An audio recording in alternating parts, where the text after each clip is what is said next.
નમસ્કાર વિદ્યાર્થી મિત્રો, હું જયંતિ ભીલ, આપનો ઇંગ્લિશ ટીચર. ગ્રામરના સેકન્ડ લેક્ચરમાં આપ સૌને આવકારું છું. તો ધ્યાનથી ગ્રામરનું જે ટોપિક આપણો ચાલુ છે એમાં જ આપણે આગળ વધીએ છીએ. બરાબર છે? થોડી ચર્ચા કરી દઉં કે લાસ્ટ લેક્ચરમાં આપણે આલ્ફાબેટ્સ વિશે જોયું કે ઇંગ્લિશ એબીસીડીમાં જે આલ્ફાબેટ્સ છે એમાં 21 કોન્સોનન્ટ અને 5 વોવેલ્સ છે. પછી આપણે જોયું parts of speech. Parts of speech ની અંદર આપણે બે સેન્ટેન્સ લખ્યા હતા અને એમાં અલગ અલગ નામ વિશે જોયું. ત્યારબાદ આપણે મેન એનો ટોપિક નાઉન સ્ટાર્ટ કર્યો. નાઉનમાં આપણે પ્રોપર નાઉન અને કોમન નાઉન આ બે નામ વિશે માહિતી મેળવી. ફરીથી બંને વિશે થોડી માહિતી આપી દઉં કે પ્રોપર નાઉન એટલે વ્યક્તિવાચક નામ, જેમાં ફર્સ્ટ આલ્ફાબેટ કેપિટલ હોય છે, એનું પ્લુરલ થતું નથી એટલે કે બહુવચન થતું નથી, એને આર્ટિકલ લાગતો નથી. ત્યારબાદ આપણે જોઈએ કોમન નાઉન. તો સમગ્ર જાતિ કે સમુદાય દર્શાવતું નામ જે છે એને કોમન નાઉન કહેવામાં આવે છે. એમાં ખાસ એનું બહુવચન થાય છે અને એને આર્ટિકલ પણ લાગે છે. ઓકે, આટલું જોયું હતું. અહીંથી આપણે આગળ વધીએ. નાઉન જે છે એનો ત્રીજો પ્રકાર. ઓકે,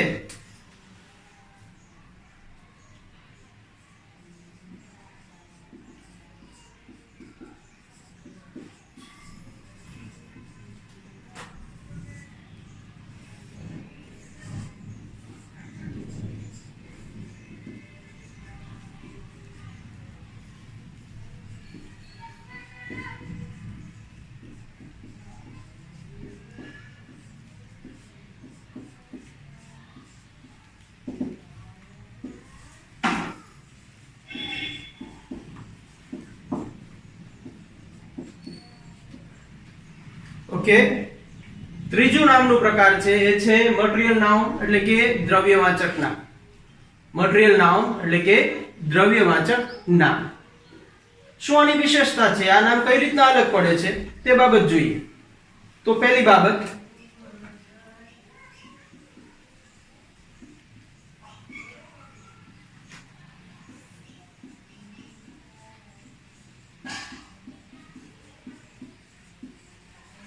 આ નામને ગણી શકાતા નથી. આ નામને ગણી શકાતા નથી, પરંતુ કોઈ ચોક્કસ ગણી શકાતા નથી, પરંતુ કોઈ ચોક્કસ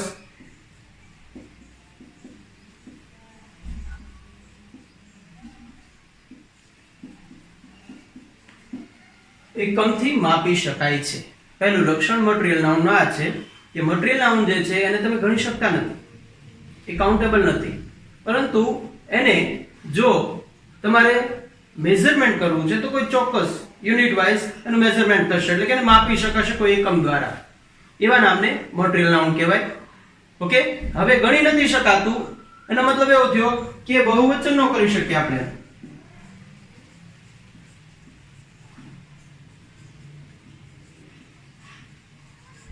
એટલે એનું બહુવચન થતું નથી. ગણી શકો તો બહુવચન કરવાનું, એને ગણી શકાતું નથી એટલે બહુવચન થતું નથી. Okay, next.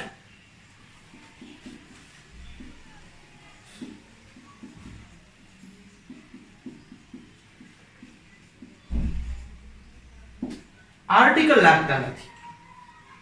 Okay, material noun દ્રવ્યવાચક નામ જેની વિશે આપણી સામે ડિટેલ છે કે આ નાઉન જે છે એને તમે ગણી શકતા નથી, માત્ર કોઈ ચોક્કસ એકમથી માપી શકો છો. ઉપરાંત એનું બહુવચન થતું નથી અને એને આર્ટિકલ પણ લાગતો નથી. હવે એના એક્ઝામ્પલ જો એટલે તરત આઈડિયા આવી જશે. પાણી, water. Water is a cold material noun. Oil, બરોબર છે, એ પણ મટીરીયલ નાઉન. આઈસ્ક્રીમ, એ પણ મટીરીયલ નાઉન. ગોલ્ડ, એ પણ મટીરીયલ નાઉન. આ બધા જે નામ છે એ મટીરીયલ નાઉન છે, દ્રવ્યવાચક નામ છે. તો એને તમે ક્યારેય યુનિટ વાઇઝ નથી જોતા, પરંતુ એને માપથી જોવો છો, મેઝરમેન્ટ જોવો છો. લીટર હોય, ગ્રામ હોય, કિલોગ્રામ હોય, તો એ રીતના તમે દરેક એકમ જે આવા જે મટીરીયલ નાઉન જે છે એને તમે એવા એકમથી તમે લઈ શકો. દુકાને લેવા જઈએ છીએ, શોપિંગ ઉપર ગયા છીએ, તો ત્યાં આગળ આપણે દૂધ લેવું છે તો એક દૂધ આપો એવું નથી બોલતા, કારણ કે એ કાઉન્ટેબલ નથી. એને એવી રીતના તમે માંગી ન શકો. એના માટે તમારે 500 ml લીટર, બરાબર છે, અથવા તો પાઉચ. આ રીતના તમે એને માંગો છો, એને તમે ગણીને એ નામને કહેતા નથી. એનું કોઈ પર્ટિક્યુલર યુનિટ છે અને એ યુનિટ થી આપણે એની ડિમાન્ડ કરીએ છીએ. છતાં આપણે આપણી ભાષા ગુજરાતી જે છે એમાં ભાષાનું બહુ જે છે એ બોલીએ છીએ ત્યારે ધ્યાન રાખતા નથી. પણ ગુજરાતીમાં એક સરસ મજાની કહેવત છે, મા ભૌમ અને માતૃભાષા, એની હંમેશા અપેક્ષા કરવી જોઈએ. એની ઉપેક્ષા થાય એ સહન ન થવી જોઈએ આપણાથી. પણ આપણે પોતે જે ભૂલ કરીએ છીએ, આપણે જ આપણી ભાષા વિશે જે કદર રાખતા નથી અને એને કારણે તમે ઘણીવાર જોતા હશો ભણેલા ગણેલા લોકો પણ આવી ભૂલ કરે છે કે આ આપણી ભાષા જે છે, ગુજરાતી ભાષા છે, આપણી માતૃભાષા જે છે એ બોલવામાં બહુ બેદરકારી રાખે છે. સામાન્ય રીતના તમે કોઈ ટી સ્ટોલ ઉપર જાઓ છો તો ત્યાં જઈને કહેશે એક ચા આપો, એક ચા આપો. હવે આ જે વાક્ય બોલાણું એમાં ખરેખર ભાષાની તમે ખૂબ જ અવગણના કરી છે. જો કોઈ ટીચર ત્યાં ગુજરાતીનો ઉભો છે તો એ વ્યક્તિ તમને ટોકશે કે ભાઈ આપણી ભાષા છે, આપણી ભાષાની આપણે કદર કરવી પડશે. છતાં આપણે લોકો એ બાબતનું ધ્યાન નથી રાખતા, કારણ કે મટીરિયલ નાઉન છે, નોન કાઉન્ટેબલ છે, અને તમે એવી રીતના ડિમાન્ડ કરી શકો નહીં. ઓકે, જો ફોરેન કન્ટ્રીઝના જે પણ લોકો છે કે જે પણ એની બુક આવશે લખેલી તો એમાં પણ એ બાબત સ્પષ્ટ હશે. એ લોકો કહેશે bring me a cup of tea or bring me a cup of coffee. આ પ્રકારના સેન્ટેન્સ હશે. એ લોકો દુકાને જઈને, સ્ટોલ ઉપર જઈને આપણી જેમ આપણે જે ભાષાની ઉપયોગ કરીએ છીએ બહુ રફલી, એવો એ લોકો ઉપયોગ કરતા નથી, કારણ કે એ લોકો પોતાની ભાષાનું ગૌરવ સમજે છે. આપણે સમજવું જોઈએ. ઓકે, તો મટીરિયલ નાઉન એટલે કે દ્રવ્યવાચક નામ ગણી શકાતા નથી, કોઈ ચોક્કસ એકમથી માપી શકાય છે, બહુવચન થતું નથી, આર્ટિકલ લાગતો નથી, અને ભાષા જે છે એના ઉપયોગમાં આપણે ખાસ ધ્યાન રાખવાનું છે મિત્રો.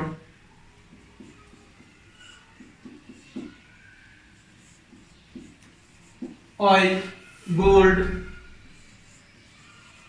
Water, ice cream, etcetera. આ બધાના એક્ઝામ્પલ છે. ઓઇલ, ગોલ્ડ, વોટર, આઈસ્ક્રીમ, આ બધા નામ જે છે એના ઉદાહરણ છે કે એને તમે ક્યારેય જોવા જઈએ તો એક આપો કે બે આપો કે પાંચ આપો એવી રીતના ડિમાન્ડ કરી શકતા નથી. ઓકે, મટીરિયલ નાઉનમાં આપણે આટલું સમજવાનું છે. હવે મટીરિયલ નાઉન જે છે એ સમજીએ છીએ ત્યારે એક્ઝામની દ્રષ્ટિએ ધ્યાનમાં રાખવાનું છે કે જ્યારે આપણી સામે એરર આવે છે, તો એરર આવે છે જો આવા કોઈ નામની સામે આર્ટિકલ મૂક્યો છે એન ઓઇલ, તો ત્યાં એન જે છે એરર છે, કારણ કે એની સામે આર્ટિકલ આવતું નથી.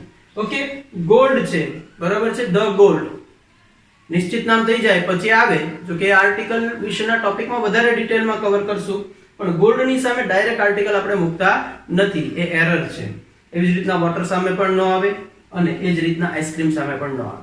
ઘણીવાર આઈસ્ક્રીમની સામે એરર આર્ટિકલની ઘણીવાર પૂછાઈ ગઈ છે અને એમાં લોકો વિદ્યાર્થીઓ ભૂલ કરે છે.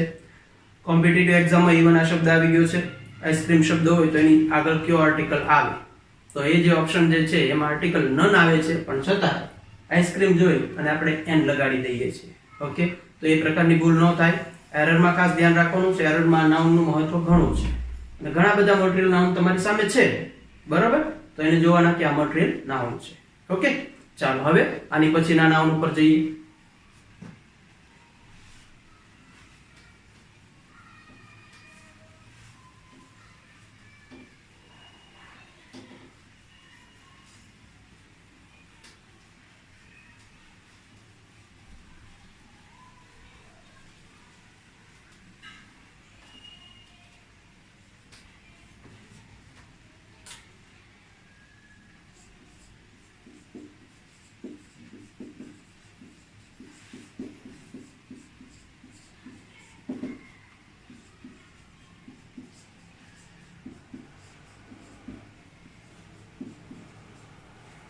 એબ્સ્ટ્રેક્ટ નાઉન એટલે કે ભાવવાચક નામ. એબ્સ્ટ્રેક્ટ નાઉન એટલે કે ભાવવાચક નામ.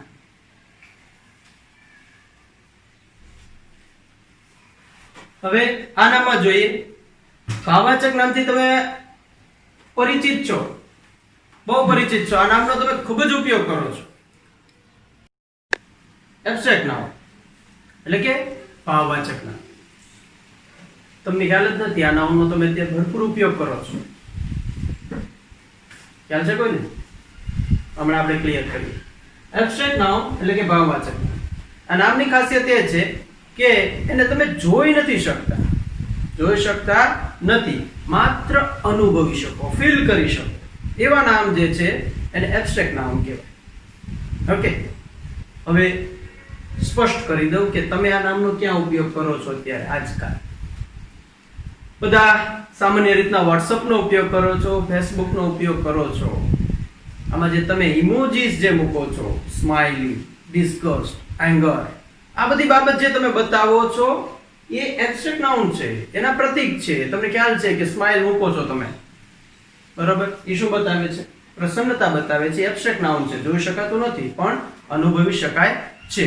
તમે મોઢું બગાડીને મૂકો છો, ઘણીવાર એવું તમે ઇમોજીસ છે સિલેક્ટ કરો છો તો એ ડિસ્ગસ્ટ, અણગમો બતાવ્યો છે તમે, એટલે તમે એવું સ્ટીકર જે છે પસંદ કર્યું છે, બરાબર? ઘણીવાર તમારી આંખમાંથી આંસુડા જતા હોય એવો તમે સ્ટીકર એડ કરો છો. કોઈ મેસેજ આવે છે એના રિપ્લાયમાં તો એ દુઃખ વ્યક્ત કરે છે, બરોબર? એવી રીતના એંગર એ બતાવો છો. અમુક વાર કોઈ એવો મેસેજ આવી ગયો જેમાં આપણને એવું થયું કે આપણને હર્ટ કરે છે તો આપણે ગુસ્સાવાળું જે છે ઇમોજી એમાં મૂકી દઈએ છીએ. તો એ બધા જે ઇમોજીસ તમે જે વાપરો છો એ અલગ અલગ ઇમોશન છે અને એને કહેવાય એબ્સ્ટ્રેક્ટ નામ, કે જેને તમે જોઈ નથી શકતા પણ અનુભવી શકો છો. જો મેસેજ થી જ અનુભવી શકતા હોય તો ખબર પડે કે ઘરમાં વાતાવરણ છે તો ત્યારે એબ્સ્ટ્રેક્ટ નાઉન આપણે કઈ રીતના સમજીએ છીએ. ઘરે જતા જ આપણને ખ્યાલ આવી જાય કે મમ્મી અત્યારે કયા સ્વભાવમાં છે, મમ્મીનો અત્યારે મૂડ કેવો છે, તો એનો જે ખ્યાલ આવી જાય છે એ અનુભવીએ છીએ, ફીલ કરીએ છીએ કે અહીંયા પરિસ્થિતિ આવી છે, આપણે આ રીતના રહેવું પડશે. ઓકે, ચાલો એના વિશે લખીએ હવે.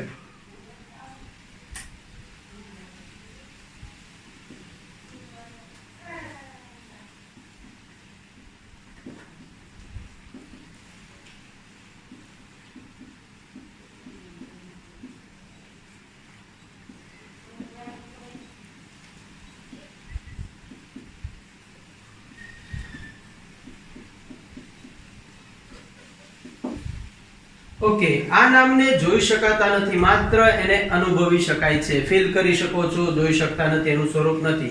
ઓકે, તો એના આધારે હવે પછી તમને આઈડિયા આવી જશે કે આનું બીજું લક્ષણ શું હશે. જોઈ નથી શકાતા તો પછી કાઉન્ટ ન કરી શકીએ. કાઉન્ટ ન કરી શકીએ એનો મતલબ સ્પષ્ટ છે કે બહુવચન થતું નથી.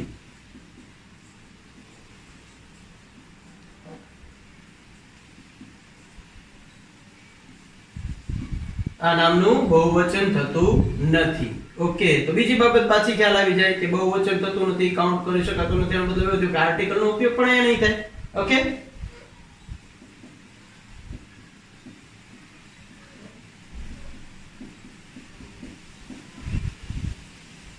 તો આને આર્ટિકલ પણ લાગતા નથી. તો એબ્સ્ટ્રેક્ટ નાઉન વિશે ફરીથી કે એને જોઈ શકાતા નથી, માત્ર અનુભવી શકાય છે, બહુવચન થતું નથી, આર્ટિકલ પણ લાગતું નથી.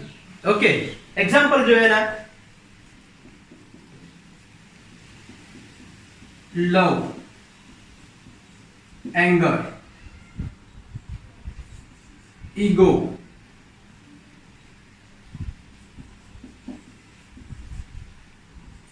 Kindness, etc.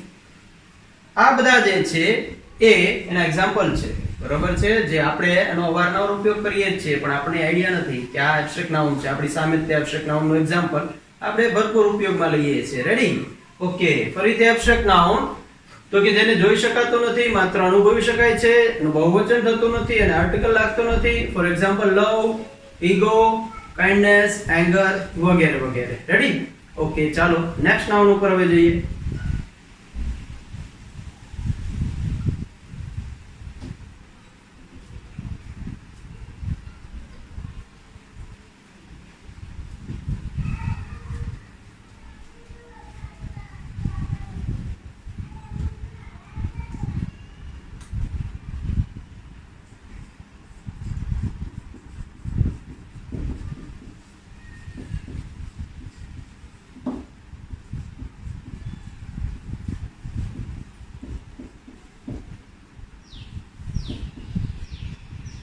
કલેક્ટિવ નાઉન એટલે કે સમૂહદર્શક કે સમૂહદર્શક કે સમૂહવાચક નામ.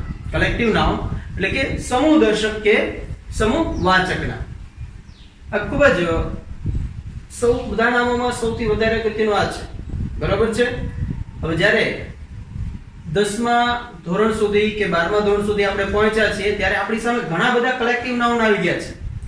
પરંતુ 10 12 પછી જ્યારે કોમ્પિટિટિવની એક્ઝામ માટે જઈએ છીએ ત્યારે આપણે કલેક્ટિવ નાઉન યાદ નથી હોતા, કારણ કે આપણે એને વિસ્તૃત ડિટેલમાં જોયા નથી.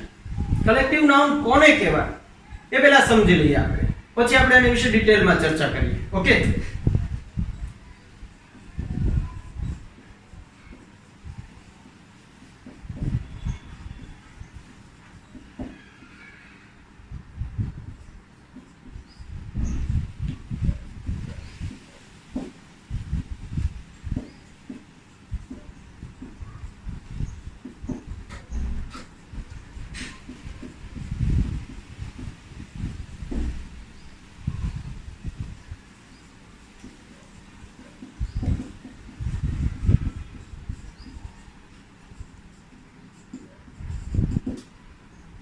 ધ્યાનથી સમજજો. કોમન નાઉનના બહુવચનને એક વચનમાં દર્શાવતા તે કલેક્ટિવ નાઉન બને છે. કોમન નાઉનના બહુવચનને એક વચનમાં દર્શાવતા તે કલેક્ટિવ નાઉન બને છે. ઓકે. તો કોમન નાઉન વિશે આપણે જોઈ ગયા છીએ કે કોમન નાઉન કોને કહેવાય. કોમન નાઉનમાં એક વચન થાય, બહુવચન થાય, આર્ટિકલ લાગે, એ બધી બાબત પણ આપણે જોઈ. હવે અહીં એનું બહુવચન છે કોમન નાઉનનું, એનું એકવચન કઈ રીતના કરવું, બરાબર, અને એને કઈ રીતના કલેક્ટિવ નાઉન કેવું એ બાબત સમજીએ. બિફોર ધેટ આના લક્ષણો જોઈ લઈએ.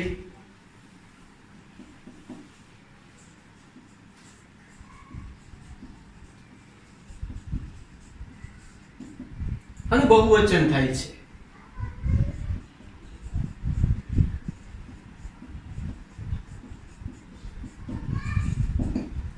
આર્ટિકલ પણ લાગે છે, કારણ કે કોમન નાઉનમાં આ જ હતું, બહુવચન થાય છે, આર્ટિકલ લાગે છે. હવે આ કોમન નાઉન નું તે એક અંગ છે તો એને પણ બહુવચન થાય છે, આર્ટિકલ લાગે છે. હવે ધ્યાનથી સમજજો.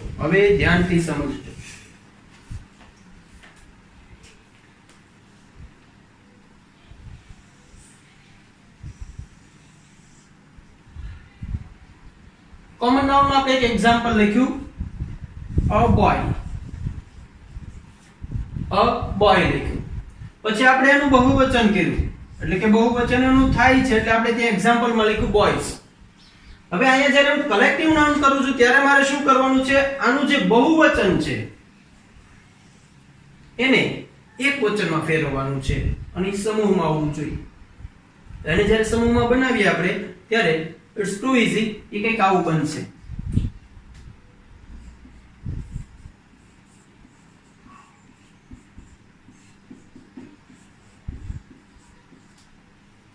A group of boys. આ નામ જે છે બહુવચન જ છે અહીંયા, પણ આ જે એકમ બન્યું, સમૂહ જે બન્યું, એને શું કીધું, a group of boys. તમારી સામે ઘણીવાર આવી ગયું છે, બરોબર છે.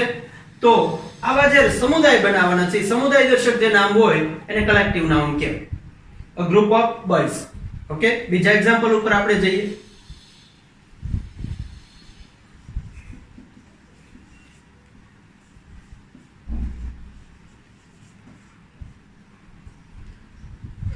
A bird કોમન નાઉન છે, birds કોમન નાઉન છે. હવે એને હું કલેક્ટિવ નાઉનમાં બનાવું. જે બ્લુ અક્ષરમાં જે છે એ કલેક્ટિવ નાઉન છે, એ ધ્યાનથી સમજજો. આ કોમન નાઉન જ છે. રેડ કલરનો ઉપયોગ કર્યો છે એ ખાલી સમજાવવા માટે ત્યાં કર્યો છે. આ કલેક્ટિવ નાઉન નથી, આ કોમન નાઉન છે. રેડ પેનમાં જે છે, બ્લુ પેનમાં જે છે એ કલેક્ટિવ નાઉન છે. A bird common noun, birds common noun. Birds જે છે એ બહુવચનમાં છે, પ્લુરલ છે, એને મારે એક વચનમાં કન્વર્ટ કરવાનું છે, a group of boys. આને હું શું કહી શકું,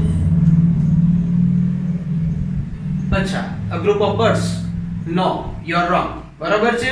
આને જ્યારે તમારે દર્શાવવું છે ત્યારે આના માટે અલગ શબ્દ છે.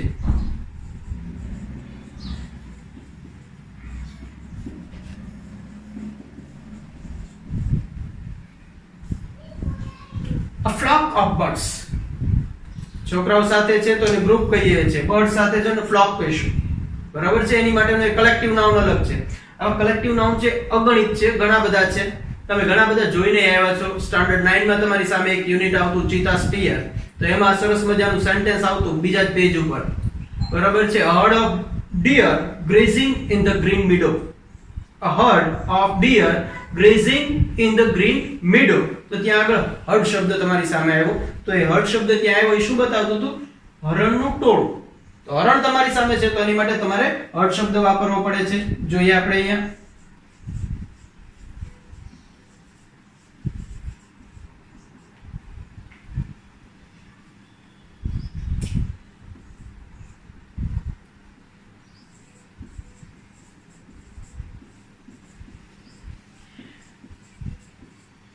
a herd of deers. બરોબર, એ બધા સાથે છે પક્ષીઓ તો બધા હર્ડ કહેવાશે. સોરી, હરણ બધા સાથે હશે તો એને હર્ડ કહેવાશે. સામાન્ય રીતના જે આપણે પાલતુ પશુ કહીએ કે જે શિકારી પ્રાણી નથી એના માટે હર્ડ શબ્દ વપરાય. ગાય છે તો હર્ડ, બરાબર છે. ભેંસ છે તો હર્ડ, બરાબર છે. ડોંકી છે તો હર્ડ. એ બધા જ્યારે સાથે જાય છે તો એના માટે હર્ડ શબ્દ વપરાય છે. એટલે ડિયર્સ તો એના માટે થઈને a herd of deers. Okay, next જોઈએ કાવું નામ.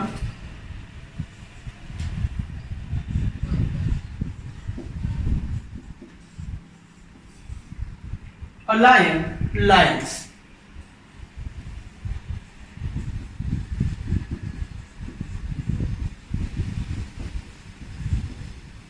તો જ્યારે સિંહો એક સાથે નીકળે છે ગર્જના કરતા કરતા, તો ત્યારે એના માટે શબ્દ આવશે a pride of lion.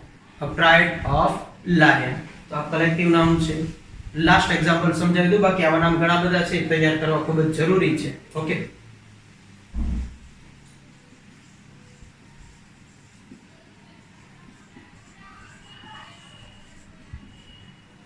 a student કે સ્ટુડન્ટ્સ કોમન નામ, બરાબર છે.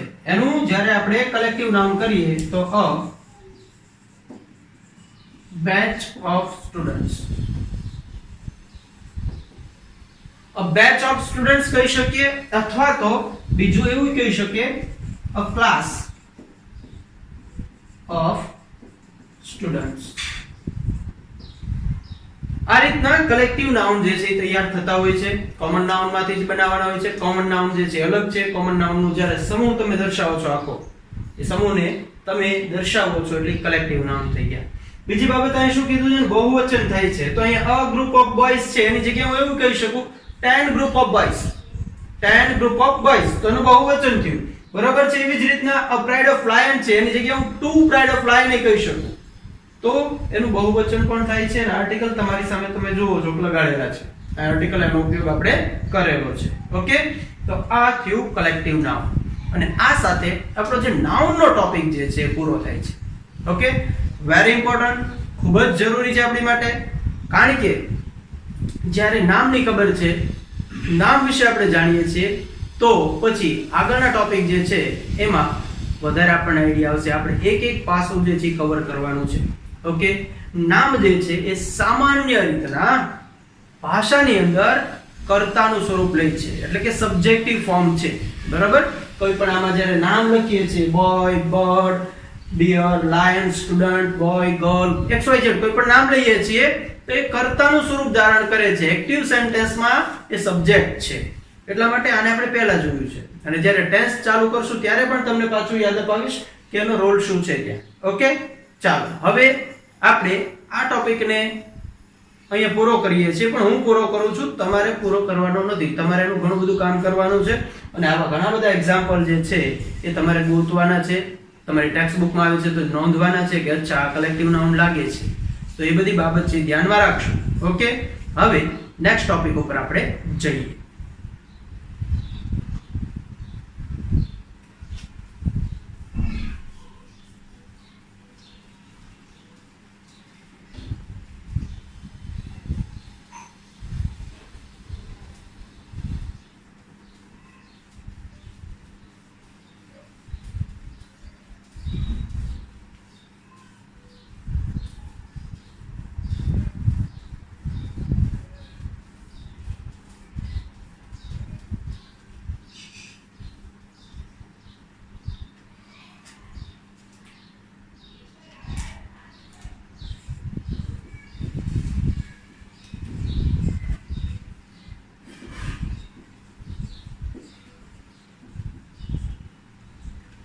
બીજો પાર્ટ્સ ઓફ સ્પીચમાં બીજું પાસું જોઈએ તો એ છે પ્રોનાઉન. પ્રોનાઉન એટલે કે સર્વનામ. પ્રોનાઉન એટલે કે સર્વનામ. સામાન્ય રીતના બધાને આના અર્થની ખબર હોય છે, પણ છતાં અમે ઘણીવાર ટેસ્ટ કરતા હોય છે ક્યાં સુધીનું લેવલ આપણું છે. એકવાર ક્લાસમાં મેં પૂછ્યું એ ક્લાસમાં પ્રોનાઉન એટલે સર્વનામ, તો સર્વનામનો મતલબ શું? ધોરણધર બેસે છે ક્લાસની અંદર, એક છોકરાએ શું ચોકેરો ગર્વથી બોલ બેટા સાહેબ કે સર્વનામ એટલે બધા જ નામ. સાચો છે, એની રીતના સાચો છે કે સર્વનામનો મતલબ એવો થાય કે બધા નામ, પણ અહીંયા આપણે એ અર્થમાં લેવાનું નથી. સર્વનામ એટલે નામના બદલે વપરાતો શબ્દ. સર્વનામ એટલે નામના બદલે વપરાતો શબ્દ. હમણાં એક મારા ગુરુજીનો વિડીયોમાં આવી રીતના જોતો તો મારું ધ્યાન ગયું અને સાહેબે બહુ સરસ ભાષામાં કીધું કે પ્રોનાઉન જે છે એ ભાષાને સુંદર બનાવે છે. પ્રોનાઉન જે છે ભાષાને સુંદર બનાવે છે. તમે માની લો કે પ્રોનાઉન ન હોત અને તમારે નામનો જ ઉપયોગ કરવાનો છે, નામના બદલે બીજો શબ્દ જ નથી, તો કન્ફ્યુઝન બહુ થાય. તમે કેટલી વાર નામ બોલ્યા કરો ઘરમાં ને ઘરમાં, જેને બોલાવતો ને કેટલી વાર એક ના એક નામથી બોલાવ્યા કરો. તો આપણે સામાન્ય રીતના કહીએ કે મયંક શું કરો છો, મયંક ક્યાં જા છો, એની જગ્યાએ મયંક તું શું કરો છો, તું ક્યાં જા છો. તો તું શબ્દ વાપરીએ છીએ, એને કારણે ભાષા જે છે ઘણી સુંદર થઈ જાય છે. આભૂષણ છે એનું એ. તો એ રીતના ભાષા જે છે એ બોલવાની અને લાવણી આવવા માટે થઈને પ્રોનાઉનનો ઉપયોગ કરવો જરૂરી છે. બરાબર છે. મારી ને તમારી બાબત તો સામાન્ય છે, પણ હું ઘણીવાર આ ઉદાહરણ આપું છું કે જો પ્રોનાઉન ન હોત અને નરેન્દ્રભાઈ મોદી એ પ્રવચન દેવા ઊભા થયા છે, બરાબર છે, અને હમણાં તો જનતા જોગ સંબોધન ઘણા બધા કર્યા, એ જનતા જોગ સંબોધન કરવાનું છે અને 15 મિનિટનું, અને જો પ્રોનાઉન ન હોત તો મારા વાળા દેશવાસીઓની જગ્યાએ આપણા દેશની જે ટોટલ વસ્તી છે, જેટલું પોપ્યુલેશન છે, એ બધાની નામાવલી લઈને બેવું પડે ને પત્તા ખોલા જાત, બધાના નામ જ બોલ્યા કરત, પછી બોલો મજામાં, બરાબર છે. આજથી લોકડાઉન પૂરું થાય છે, એ શબ્દની રાહ જોતા પહેલા આપણને કદાચ ઊંઘ આવી જાય, કેટલા નામ બોલે. તો ભાષા જે છે એ ખૂબ જ જટિલ બની જાય, પણ પ્રોનાઉનથી ભાષા જે છે ખૂબ જ સરળ બને છે. એટલે આપણે હવે જોઈએ પ્રોનાઉન નામનો ટોપિક. ઓકે, સામાન્ય રીતના પ્રોનાઉનથી તમે વાકેફ છો, જેમાં I, we, you, he, she, it, they સુધી લિમિટેડ છે.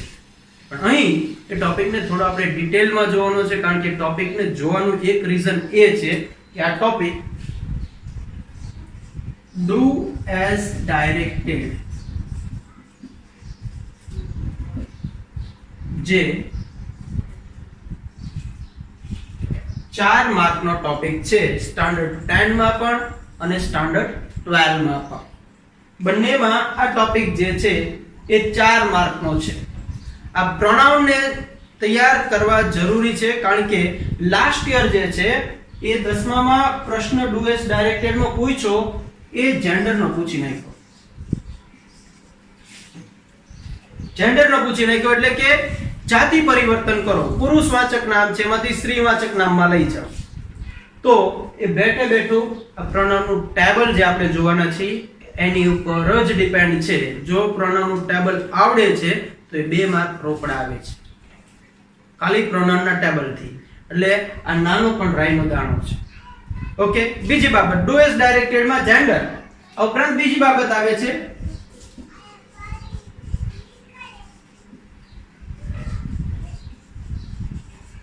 Singular plural. એક વચનમાંથી બહુવચનમાં કે બહુવચનમાંથી એક વચનમાં ફેરવો, તો ત્યાં પણ આ ટોપિક આવે છે. ઓકે, અને બીજા ટોપિકમાં પણ ઉપયોગી છે એક્ટિવ પેસિવ ટેન્સ.